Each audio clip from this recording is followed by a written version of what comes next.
राधे राधे आप सभी का स्वागत है हमारे YouTube चैनल विद्यानिधि एकेडमी। आज के इस वीडियो में हम लोग क्लास 10th का topic types of chemical reaction के बारे में जानने वाले हैं।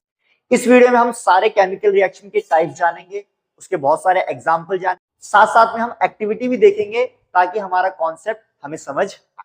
तो चलिए स्टार्ट करते हैं और जानते हैं कौन कौन से टाइप्स को हम लोग जानने वाले हैं। तो combination reaction, decomposition reaction, displacement reaction, double displacement reaction, redox reaction क्या होता है, ऑक्सीडेशन, रिडक्शन, एक्सोथर्मिक, एंडोथर्मिक और प्रेसिपिटेशन रिएक्शन, इन सारे रिएक्शंस के बारे में हम जानने वाले। तो सबसे पहले हमारा कॉम्बिनेशन रिएक्शन, नाम से पता चल रहा है यहाँ चीजें जुड़ेंगी, कॉम्बिनेशन मतलब कंबाइन होगी। तो जब दो या दो से अधिक रिएक्टेंट आपस में केमिकली जुड़ करके सिंगल एक प्रोडक्ट का निर्माण करते हैं तो हम कहते हैं वहां पर कॉम्बिनेशन रिएक्शन हुआ। लाइक एग्जांपल, ए और बी दो रिएक्टेंट है, आपस में जुड़ के एक सिंगल प्रोडक्ट बनाए ए बी, तो यह है कॉम्बिनेशन रिएक्शन। एक एग्जांपल समझते हैं, यह है हमारा चूना, चूने में हमने मिलाया वाटर, रिएक्शन हुआ और बन गया हमारा कैल्शियम हाइड्रोक्साइड, और इस रिएक्शन में हीट रिलीज होती है। ठीक है, तो ये देखो दो रिएक्टेंट जुड़ के एक सिंगल प्रोडक्ट बनाए, तो यहां है ये कॉम्बिनेशन रिएक्शन का एग्जांपल। एक दो एग्जांपल और देखते हैं। तो कार्बन ऑक्सीजन से रिएक्ट करता है, बनता है कार्बन डाइऑक्साइड, यह है कॉम्बिनेशन रिएक्शन। हम पानी पीते हैं, पानी कैसे बनता है, हाइड्रोजन गैस और ऑक्सीजन गैस आपस में केमिकली रिएक्ट करते हैं, फॉर्म होता है आपका लिक्विड वाटर। तो यह है एग्जांपल कॉम्बिनेशन रिएक्शन। अब हम इस रिएक्शन के बारे में थोड़ा सा और जानते हैं, क्योंकि ये इंपॉर्टेंट रिएक्शन है, इससे रिलेटेड आपके एनसीईआरटी में क्वेश्चन भी है और पेपर में अक्सर क्वेश्चन इससे रिलेटेड पूछा जाता। तो यहाँ हो क्या रहा है, ये है आपका क्विक लाइन। ठीक है, इन दोनों को एक नाम से जानते हैं हम, ये है क्विक लाइन और ये है आपका स्लेग लाइन।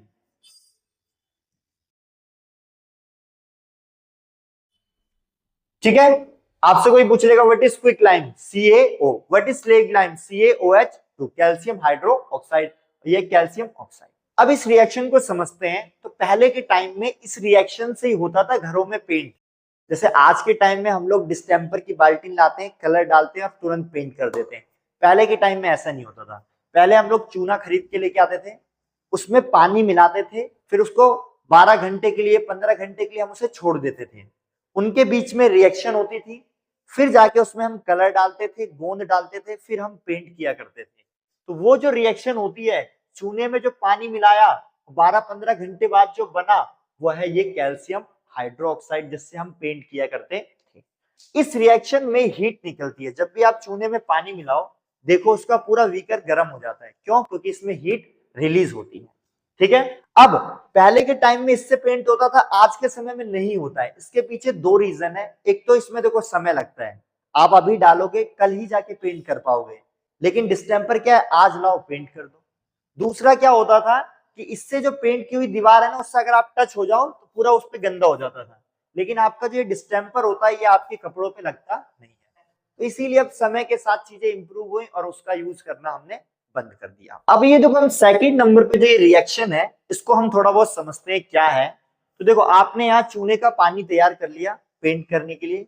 दीवारों पे जब आप पेंट करते थे ना, तो तुरंत चमक नहीं मारता था। आफ्टर 10 दिन 15 दिन बाद आपकी दीवार जो है वो अच्छी चमकदार दिखती थी। इसके पीछे का कारण क्या है, आपने जो पेंट किया अभी फिलहाल में, वो कैल्शियम हाइड्रोक्साइड है। ठीक है, अब धीरे धीरे ये क्या करता है, कार्बन डाइऑक्साइड जो इन्वायरमेंट है उससे धीरे धीरे रिएक्ट करता है। रिएक्ट करा, दीवार पे एक सब्सटेंस बनता है जिसका नाम है कैल्शियम कार्बोनेट, और इसकी प्रॉपर्टी होता है कि ये चमकता है। और साथ में जो आपका इसके साथ वाटर था ना, वो धीरे धीरे वाटर आपकी दीवार से रिमूव हो जाता है, तब जाके आपका जो दीवार है वो चमक मारता। अब ये कैल्शियम कार्बोनेट के बारे में जानते हैं। तो आपने दीवार पे देखा होगा, देखो पपड़ी जम जाती है, वो जो पपड़ी होती है वो कैल्शियम कार्बोनेट की होती है। ठीक है, दूसरा और कहाँ इसको यूज है, आपने आपके घरों में देखा होगा व्हाइट पत्थर मार्बल यूज होता है, वो कैल्शियम कार्बोनेट का बना होता है। साथ में आपका जो डिस्टेंपर, आज के समय में सीधा बाल्टी लेके आओ, कलर डालो और पेंट कर दो, जो डिस्टेंपर है वो कैल्शियम कार्बोनेट का ही बना होता है। साथ में आपने देखा होगा अंडा जो होता है, अंडे के जो ऊपर छिलका है, वो भी कैल्शियम कार्बोनेट का ही बना होता। हमारा अगला रिएक्शन है जिसका नाम है एक्सोथर्मिक रिएक्शन। अब एक्सोथर्मिक रिएक्शन वो रिएक्शन होती है जिस रिएक्शन में हीट रिलीज होती है, आफ्टर रिएक्शन हीट निकलेगी। तो अभी अभी हमने देखा वो रिएक्शन, उसमें हीट हमारा क्या हो रहा था, रिलीज हो रहा था। अब कुछ और एग्जांपल देखते हैं। तो ये मीथेन है, ठीक है, मीथेन में ऑक्सीजन जाता है, यानी उसको हीट करो तो आपका कार्बन डाइऑक्साइड निकलती है, वाटर निकलता है और यहाँ पे भी हीट रिलीज होती है। इसका मतलब ये है एक्सोथर्मिक रिएक्शन। अच्छा, और कौन सा होता है एक्सोथर्मिक रिएक्शन? तो ये मोस्ट इंपॉर्टेंट रिएक्शन है रेस्पिरेशन, ये भी होता है एक्सोथर्मिक रिएक्शन। इसमें पेपर में जरूर क्वेश्चन आता है कि why respiration is called exothermic reaction. भैया एक्सोथर्मिक रिएक्शन है इसीलिए कहते हैं, कहीं ना कहीं यहाँ हीट रिलीज हो रही होगी। अब हीट कैसे रिलीज हो रही है, सबसे पहले आप समझो एक्सोथर्मिक रिएक्शन होता क्या है। तो देखो, जब हम खाना खाते हैं ना, तो हमारे खाने से ग्लूकोज मिलता है हमें, और वो बॉडी के हर एक सेल तक पहुंच जाता है। ये रहा आपका ग्लूकोज, और ये आपके बॉडी के हर एक सेल में पहुंच गया। अब आप सांस ले रहे हो, कंटिन्यूअस सांस ले रहे हो, तो कुछ तो रीजन होगा। उसके पीछे रीजन है ऑक्सीजन हमारी बॉडी को चाहिए, इसीलिए हम हमेशा सांस ले रहे हैं। अब ये ऑक्सीजन भी हमारा सेल में पहुंच जाता है, दोनों पहुंच गए। अब दोनों भिड़ जाएंगे, लड़ जाएंगे। लड़ने पे केमिकल रिएक्शन होगी जिससे रिलीज होगा कार्बन डाइऑक्साइड, जो हम सांसों के माध्यम से छोड़ते हैं। फिर वाटर भी निकलेगा और साथ में आपको मिलेगी एनर्जी, इसीलिए ये रिएक्शन हो रहा है। अब इस एनर्जी से आप चल रहे हो, खा रहे हो, मैं आपको पढ़ा रहा हूं, आप पढ़ रहे हो, जितनी भी एक्टिविटी कर रहे हो इसी एनर्जी से, और थोड़ा सा इसका परसेंटेज हीट के फॉर्म में भी निकलता है। अब आप कहोगे कैसे? तो देखो, जब आप सांस छोड़ते हो तो उस समय देखना आपकी हवा जो गर्म होती है वो इसी रिएक्शन से आ रहा है, और इस पूरे प्रोसेस को कहते हैं, हम पूरी रिएक्शन को हम कहते हैं रेस्पिरेशन। तो होप आपको समझ आया होगा, और यहाँ हीट रिलीज हो रही है इसीलिए इसको कहते हैं हम एक्सोथर्मिक रिएक्शन। क्लियर? अब अपना डीकॉम्पोजिशन रिएक्शन है। तो डीकॉम्पोजिशन रिएक्शन नाम से पता चल रहा है कि कोई चीज टूट रही होगी। जब एक सिंगल प्रोडक्ट कई सारे रिएक्टेंट में ब्रेक हो जाता है, इस रिएक्शन को कहते हैं डीकॉम्पोजिशन रिएक्शन। देखो, यहाँ ए बी ब्रेक हो गया ए और बी में, ठीक है, यह है डीकॉम्पोजिशन रिएक्शन। और एग्जांपल देखते हैं। तो डीकॉम्पोजिशन रिएक्शन को चाहिए होता है हीट, बिना हीट के डीकॉम्पोजिशन रिएक्शन नहीं होगा। अब हीट हम तीन तरीके से दे सकते हैं, एक तो डायरेक्ट उसको गर्म करके, एक उसको इलेक्ट्रिसिटी दे करके भी हम ब्रेक कर सकते हैं, ठीक है, तीसरा है सनलाइट दे करके। तो डीकॉम्पोजिशन रिएक्शन के तीन टाइप हो गए, और भी टाइप होते हैं बट हमारे सिलेबस में भी तीन टाइप है। अब एक एक करके एक एक को समझते हैं। सबसे पहला टाइप है डीकॉम्पोजिशन रिएक्शन का, जहां पर हम डायरेक्ट हीट देते हैं, इसको कहते हैं हम थर्मल डीकॉम्पोजिशन, ठीक है। अब इसका एग्जांपल है कैल्शियम कार्बोनेट। अभी अभी हमने देखा था, इसके बारे में पढ़ा था, कैल्शियम कार्बोनेट क्या होता है। इसको आप हीट दो तो बनता है कैल्शियम ऑक्साइड, यानी जो चूना है वो इसी से बनता है, ठीक है। उसके बाद निकलता है कार्बन डाइऑक्साइड, यानी गैस भी निकलती। ये आपको नेचुरली जो है प्राकृतिक से मिलता है, बड़े बड़े पत्थर होते हैं, बड़े बड़े पहाड़ होते हैं, वहां से इसको प्राप्त किया जाता है। उसके बाद इसको हीट किया जाता है तो चूना बनाया जाता है। बाकी चूने का अलग अलग सीमेंट वगैरह बनता है इस चूने का। बाकी पहले के टाइम में घर पेंट किया करते थे, और भी कई सारे काम होते हैं। अब हम कुछ और एग्जाम्पल समझते हैं डिकम्पोजिशन रिएक्शन के, और ये हमारे एनसीईआरटी की एक्टिविटी है, तो इसको समझना और ज्यादा जरूरी है, इसमें पेपर में क्वेश्चन आ जाता है। तो सबसे पहला है हमारा फेरस सल्फेट को हम हीट कर रहे हैं, और फिर हम देख रहे हैं क्या क्या बन रहा है। तो देखो, फेरस सल्फेट जो आपको पाया जाता है वो आपका ग्रीन कलर का होता है, लाइट ग्रीन। लेकिन जब उसके अंदर वाटर का थोड़ी सी मात्रा होती है तो वो लाइट ग्रीन कलर का होता है। यानी फेरस सल्फेट जब थोड़े से वाटर के साथ होता है, वाटर ऑफ क्रिस्टलाइजेशन कहते हैं, उसके अंदर होता है तो लाइट ग्रीन।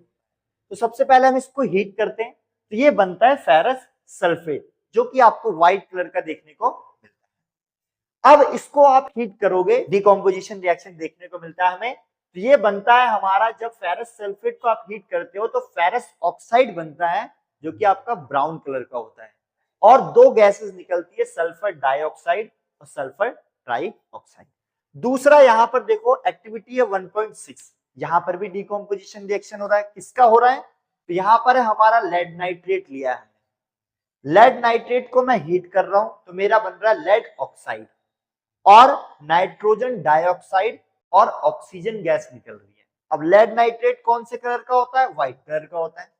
लेड ऑक्साइड जो फॉर्म हुआ वो येलो कलर का होगा, और आपको जो गैस निकल रही होगी वो ब्राउन कलर की, क्योंकि जो नाइट्रोजन डाइऑक्साइड होता है ये आपका ब्राउन कलर का गैस निकलते हुए देखने को मिलता है इस रिएक्शन। अब इसकी आप वीडियो देखो और फिर चीजों को और बेहतर तरीके से समझो। अब हम अगला टॉपिक समझ रहे हैं, इलेक्ट्रोलाइटिक डिकम्पोजिशन, मतलब कि डिकम्पोजिशन का दूसरा पार्ट। इसमें हम इलेक्ट्रिसिटी पास करके एक रिएक्टेंट को कई सारे प्रोडक्ट में ब्रेक करेंगे। इसका एग्जांपल है आपका वाटर। वाटर हाइड्रोजन और ऑक्सीजन गैस से मिलकर बना है। अब हम चाहते हैं इसकी जुगलबंदी को तोड़ दें, इसको जुदा कर दें हम। तो भैया हम इसमें इलेक्ट्रिसिटी पास करेंगे, हाइड्रोजन अलग ऑक्सीजन अलग हो जाता है। अब कैसे करेंगे उसको समझते हैं, इसकी वीडियो भी देखेंगे ताकि आपको बेहतर समझ। पहले हम समझते हैं हमें लेना क्या है। मैं आपको बता दूं, हमें लेना है वाटर और मुझे लेना है इसके अंदर NaCl नमक, या आप कोई एसिड भी ले सकते हो, HCl, कोई दिक्कत नहीं है, दोनों में से कोई एक। उसके बाद मेरे को लेना है इलेक्ट्रोड्स, कार्बन की, ठीक है। अब आप कहोगे भी कार्बन का इलेक्ट्रोड क्या होता है, तो देखो पेंसिल की जो नोक होती है ना वो यहां पर यूज कर सकते हो, वो कार्बन की एक इलेक्ट्रोड सी है। या आप चाहो तो आप बैटरी देखो, बैटरी का सब कुछ निकाल दो तो बीच में एक कार्बन की इलेक्ट्रोड उसके अंदर मौजूद होती, तो आप वो यूज कर सकते हो। क्लियर। अब तीसरी चीज हमें लेना है बैटरी, ठीक है।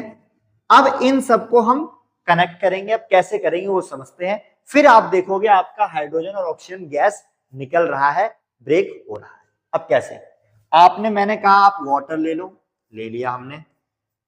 मैंने कहा इसमें NaCl मिला दो, नमक मिला दिया।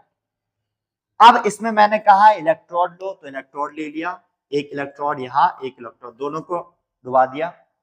अब मैंने कहा यहाँ बैटरी यूज करो, तो यहां से तार ले जाकर इस बैटरी को ऐसे करके जोड़ दो। क्लियर। आपको पता है एक बैटरी का पॉजिटिव टर्मिनल होता है, एक नेगेटिव। पॉजिटिव वाले को हम बड़े से और नेगेटिव वाले को हम छोटे से डिनोट करते हैं। क्लियर। अब पॉजिटिव वाले को क्या कहते हैं आपको पता है, वेरी गुड, पॉजिटिव वाले को हम कहते हैं एनोड। अब देखो मैंने यहाँ O बड़ा बनाया है किसी कारण से, अभी मैं आपको बताऊंगा। नेगेटिव जो साइड होता है उसे कहते हैं हम कैथोड, ठीक है। अब जब इलेक्ट्रिसिटी पास होगी तो आप देखोगे एक तरफ से ऑक्सीजन निकलेगा और दूसरे तरफ से आपका हाइड्रोजन गैस बबल्स निकलते हुए दिखेंगे। क्लियर।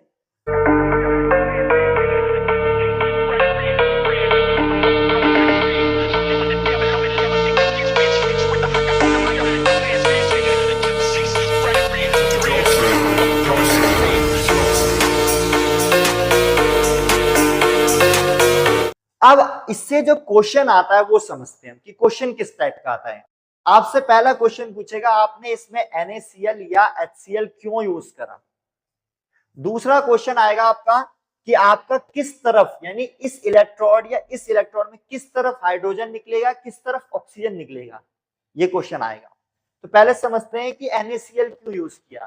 तो आप देखो वाटर में अगर मैं कोई NaCl या HCl यूज नहीं करूं तो ये इलेक्ट्रिसिटी यहां से पास नहीं हो पाएगी।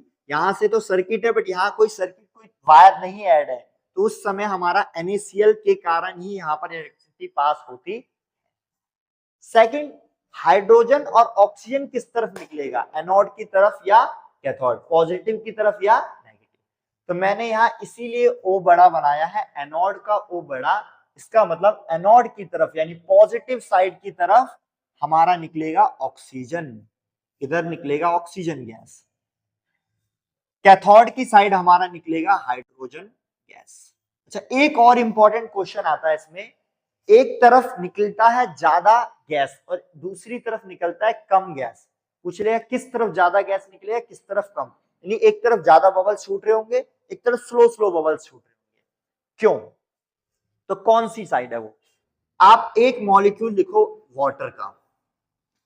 अब एक मॉलिक्यूल ऑफ वाटर में हाइड्रोजन के 2 एटम हैं जबकि ऑक्सीजन, ये हाइड्रोजन के 2 एटम है जबकि ऑक्सीजन का 1 एटम है। तो बताओ हाइड्रोजन गैस ज्यादा निकलेगी या ऑक्सीजन, आप बताओ। 2 एटम है इसके पास, हाइड्रोजन के पास, वेरी गुड, बहुत बढ़िया। तो हाइड्रोजन की तरफ ज्यादा गैस निकलेगी, यानी इस तरफ, यानी हमारा कैथोड की तरफ बबल्स जो है वो ज्यादा निकल रहे होंगे, एनोड की तरफ बबल्स क्या निकल रहे होंगे, कम। तो ये कुछ 3 क्वेश्चन है जो कि इससे टॉपिक से रिलेटेड मोस्ट इंपॉर्टेंट है। तो ये एक्टिविटी 1.7 है जिसमें यही रिएक्शन वगैरह की गई है, ठीक है। इसकी आप वीडियो देखो और आपको बेहतर समझ। टॉपिक है फोटोलाइटिक डिकम्पोजिशन, जिसे हम फोटोलाइसिस भी कहते हैं। ये भी डिकम्पोजिशन का हमारा तीसरा पार्ट है। इसमें क्या होता है, सनलाइट की मदद से हम किसी प्रोडक्ट को ब्रेक करते हैं। अब कैसे ब्रेक करते हैं, तो एग्जांपल देखो। ये आपका एक AgCl है व्हाइट कलर का। जैसे ही इसको आप धूप में रखो, ये अपने आप बिना कुछ किए आपका ये ब्रेक हो जाता है और आपका Ag और Cl2 गैस निकलता है, यानी सिल्वर बन जाता है। और सिल्वर आपको पता है ग्रे कलर का होता है, तो भैया व्हाइट कलर का था, अब इसके पास सिल्वर बचा जो कि आपका कौन सी कलर का है, ग्रे कलर का है। आओ सुनाओ प्यार की एक कहानी। एक और रिएक्शन देखते हैं। तो एक हमारा AgBr है, ठीक है। सनलाइट मिलता है तो ये Ag और Br2 में ब्रेक हो जाता है। सिल्वर ब्रोमाइड हमारा लाइट येलो कलर का होता है। अब ये Ag में टूट गया तो ये फिर से क्या बन गया, ग्रे कलर का। तो इस तरीके से ये डिकम्पोजिशन है बाय सनलाइट, जिससे हम फोटो ले। अब इसका यूज हम लोग जो है ना ब्लैक एंड व्हाइट फोटोग्राफी में करते हैं। यानी पहले के टाइम में हमारा फोटो वगैरह जो क्लिक होता था, या आज के टाइम में जो फोटो बनता है, कहीं ना कहीं फोटो के अंदर जो आप फोटो वगैरह बनवाते हो वहां पर इसका यूज किया जाता। अब आज का हमारा लास्ट रिएक्शन है जिसका नाम है एंडोथर्मिक रिएक्शन। एंडोथर्मिक का मतलब है आप किसी रिएक्शन में हीट दे रहे और वो रिएक्शन हो रही है, तो वो रिएक्शन कहलाएगी एंडोथर्मिक रिएक्शन। यानी इन सारे रिएक्शन में देखो, यानी डिकम्पोजिशन रिएक्शन जो है वो एंडोथर्मिक रिएक्शन भी, क्योंकि सभी में आप हीट दे रहे हो। तो जिस रिएक्शन को आप हीट दे रहे हो और तो वो कहलाएगी एंडोथर्मिक रिएक्शन। जैसे यहां देखो AgCl में हमने हीट दिया था, तो यानी हीट यहां दे रहे हैं, तो ये क्या है, एंडोथर्मिक रिएक्शन। जैसे ये एग्जांपल देखो आप, ये आपका बर्फ है, धीरे धीरे पिघलता है, तो ये पिघल रहा है, कहीं ना कहीं इन्वायरमेंट की हीट ले रहा है, तो ये है एंडोथर्मिक रिएक्शन। और इसको आप जला रहे हो, जलने के बाद हीट रिलीज हो रही है, ये क्या है, एक्सोथर्मिक रिएक्शन। आशा करता हूं आपको आज की ये वीडियो समझ आई हो। अगर आपको कुछ भी समझ नहीं आया है तो आप कमेंट कर सकते हैं, मैं आपको फिर से वो चीजें समझाऊं। तो आशा करता हूं आज की ये वीडियो आप लोगों को समझ आई हो। अगर आपको कुछ भी समझ नहीं आया तो आप बेझिझक होकर के कमेंट करें, मैं चीजें आपको फिर से बताऊंगा। और साथ साथ में आप हमें थोड़ा सपोर्ट भी कर सकते हैं हमारे चैनल को सब्सक्राइब करके, इस वीडियो को लाइक एंड शेयर करके। अगर आप थोड़ा सपोर्ट करेंगे तो हमें भी मोटिवेशन मिलती रहेगी और हम आगे आप लोगों के लिए ऐसी वीडियोस लाते रहेंगे। मिलते हैं अपने नेक्स्ट वीडियो में। राधे राधे। आप सभी अपना ध्यान रखें, अपने परिवार वाले का ध्यान रखें।